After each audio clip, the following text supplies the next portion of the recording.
মিষ্টি দুপুরে lunch menu নিয়ে চলে এলাম। বন্ধুরা, তোমরা সবাই কেমন আছো? আশা করি আমার প্রিয় মিষ্টি বন্ধুরা সবাই ভালো আছে।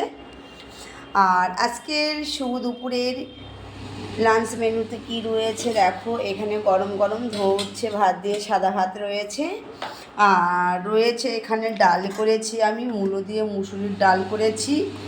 আর ডালের সাথে এখানে আমি কুমড়ো ভেজেছি কালো জিরে শুকনো লঙ্কা ফোড়ন দিয়ে। আর এখানে একটা শীতের পাঁচ মিশন সবজি দিয়ে একটা তরকারি করেছি। আর রয়েছে দেখো এখানে হলো কি বলে এটাকে, তার তরিকা, সয়াবিন। এখানে আমি সয়াবিন করে নিয়েছি।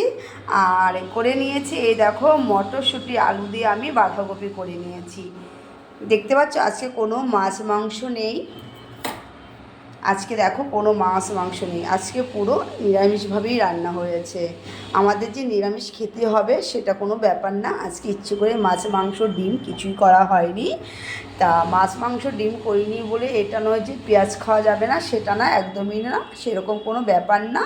আজকে ইচ্ছে করে মাছ মাংস ডিম কিছুই রান্না করিনি। যাই হোক, এই হচ্ছে আজকে আমার শুভ দুপুরের লাঞ্চ মেনু। কেমন হয়েছে আজকের লাঞ্চ মেনুটা সবাই প্লিজ একটু কমেন্ট করে জানিও। আর তোমাদের দুপুরে খাওয়া দাওয়া নিশ্চয় হয়ে গেছে, না হলেও তোমরাও দুপুরে খাওয়া দাওয়াটা করবে, আমিও খেতে দিয়ে দেবো। যাই হোক, তোমরা অনেক সবাই ভালো থেকো, সুস্থ থেকো, অনেক শুভেচ্ছা ভালোবাসা রইল তোমাদের জন্য।